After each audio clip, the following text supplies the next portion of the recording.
Assalamualaikum warahmatullahi wabarakatuh. Perkenalkan, nama saya Siti Nurul Lelia. Saya NIM 12405183374. Saya dari kelas Manajemen Bisnis Syariah 5H. Kali ini saya akan membahas materi tentang manajemen sumber daya manusia pada bab pertama sampai dengan bab ke-6, teman-teman.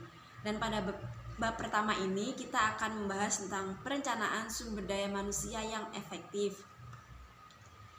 Nah, mengapa sih perlu sekali melakukan suatu perencanaan dalam sumber daya manusia itu?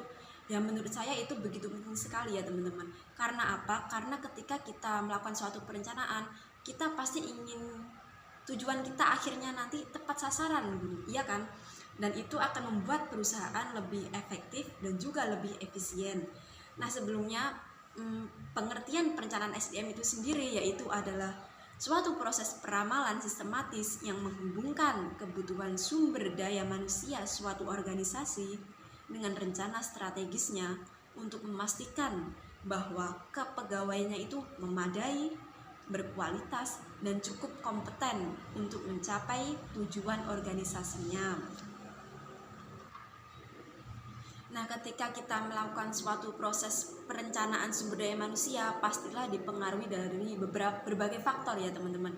Yaitu pertama adalah lingkungan eksternal seperti sosial, hukum, dan politik itu di luar perusahaan. Yang namanya eksternal pasti di luar perusahaan. Dan yang kedua adalah keputusan-keputusan organisasial. Dan yang ketiga yaitu adalah faktor-faktor persediaan karyawan.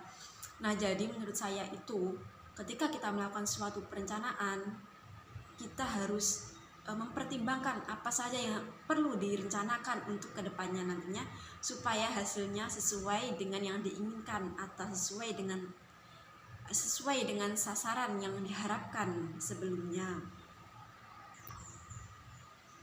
Dan pada bab kedua yaitu tentang analisis pekerjaan dan analisis tenaga kerja. Nah, apa sih perbedaan dari kedua itu tadi? Oke, yang pertama analisis pekerjaan.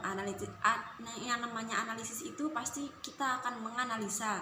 Jadi kalau menurut teori, analisis pekerjaan itu adalah proses kajian dan pengumpulan informasi secara sistematis dan menyeluruh mengenai tugas, kewajiban, dan tanggung jawab semua karyawan dalam suatu organisasi, perusahaan maupun sekolah.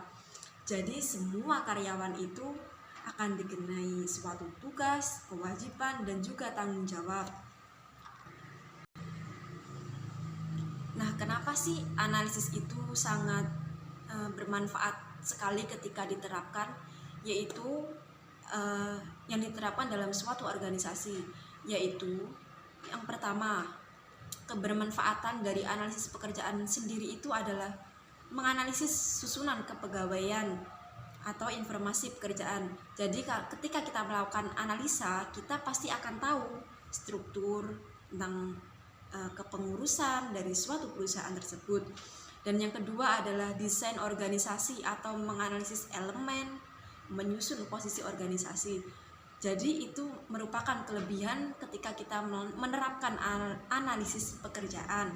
Dan yang ketiga yaitu adalah redesign pekerjaan untuk meningkatkan metode pekerja, mengurangi kesalahan, eliminasi yang tidak perlu, dan perbaikan kinerja. Jadi dengan adanya analisis itu, kita akan tahu mana yang harus diperbaiki, mana yang harus dipertahankan, mana yang harus dijalankan. Jadi begitu penting sekali ketika kita melakukan suatu analisis pekerjaan, bahkan harus diterapkan kalau menurut saya. Sedangkan perbedaan dari analisis pekerjaan dan analisis tenaga kerja. Kalau analisis tenaga kerja itu adalah penilaian terhadap tenaga kerja yang ada dalam suatu departemen dan yang pindah ke dalam, melalui atau keluar dari departemen tersebut. Analisis ini itu dapat menyangkut jumlah tenaga kerja, komposisi tenaga kerja, kualitas tenaga kerja. Jadi sebenarnya apa sih pengertian tenaga kerja itu sendiri? Nah, jadi pengertian dari tenaga kerja itu sendiri yaitu adalah pemilik faktor produksi yang menawarkan jasa dan memiliki peranan penting dalam proses produksi atas segala hal yang dilakukannya, tenaga kerja berhak mendapatkan balas jasa dari perusahaan berupa penghasilan dalam bentuk upah. Jadi tenaga kerja itu adalah orang-orangnya yang melakukan suatu pekerjaan. Selanjutnya pada bab 3 yaitu adalah tentang desain pekerjaan.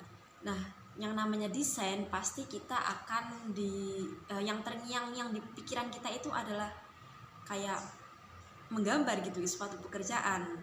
Nah, jadi kalau di desain pekerjaan ini itu adalah suatu alat untuk memotivasi dan memberi tantangan kepada karyawan.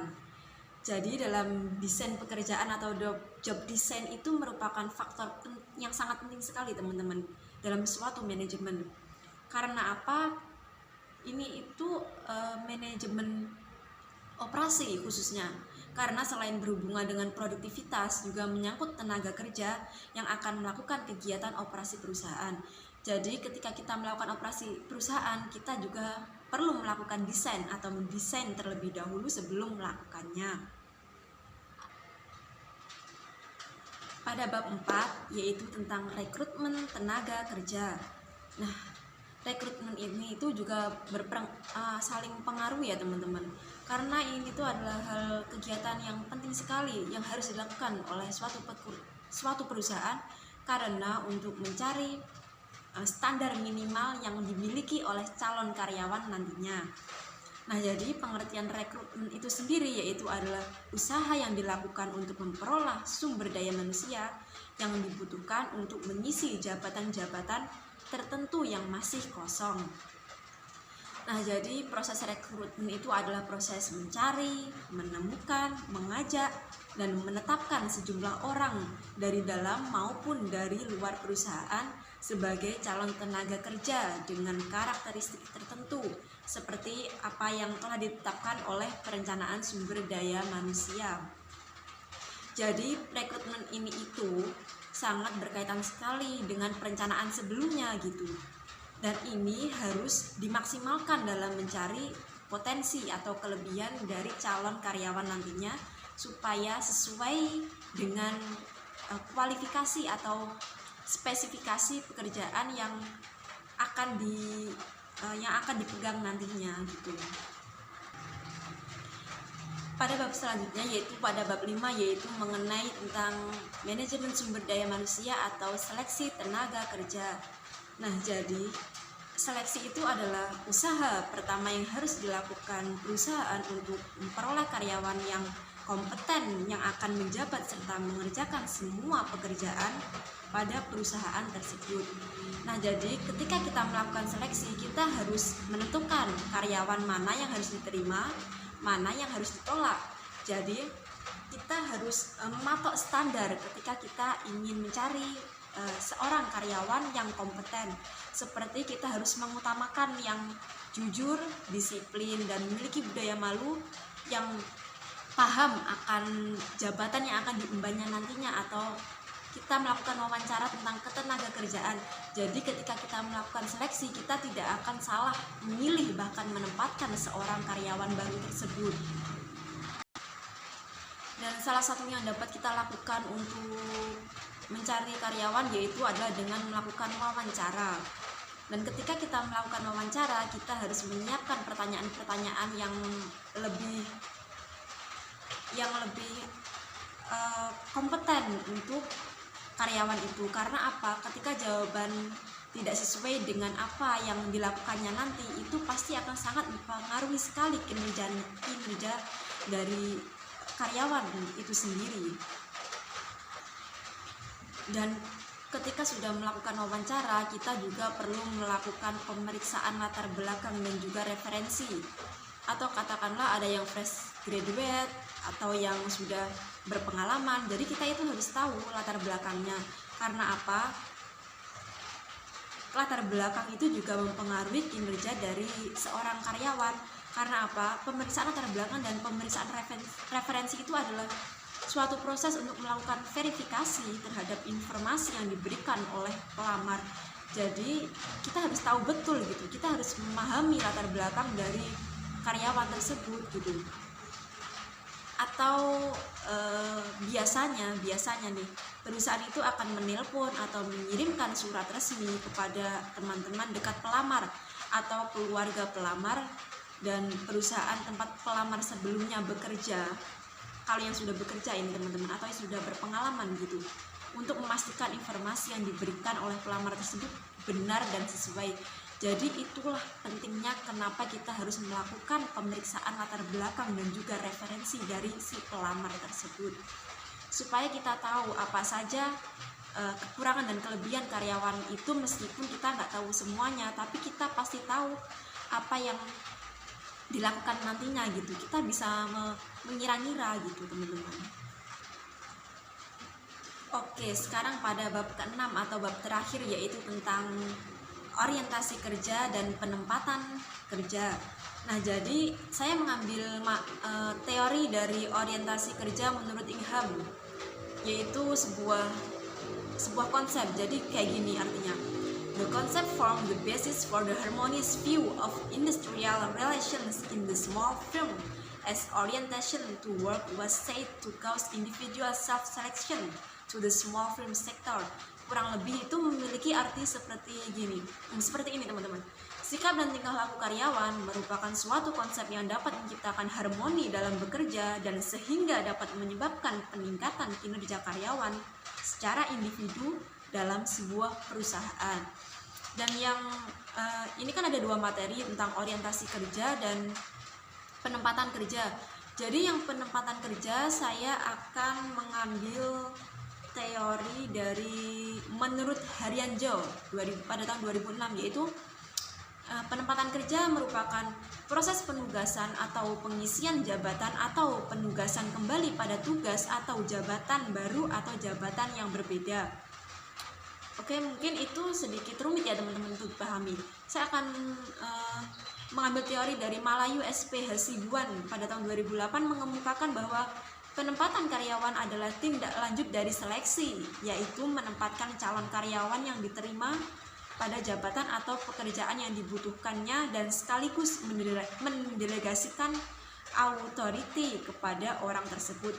Artinya penempatan kerja itu setelah dilakukannya seleksi gitu. Tentu saja dong, ketika kita sudah melakukan seleksi dan sudah diverifikasi, pasti akan ditempatkan sesuai dengan bidang yang dia kuasai gitu.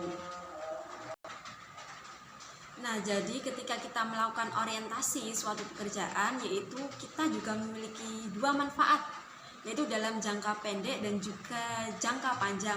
Jangka pendeknya itu karyawan pasti tidak akan merasa cemas karena mereka sudah tahu dan sudah terbiasa gitu apa yang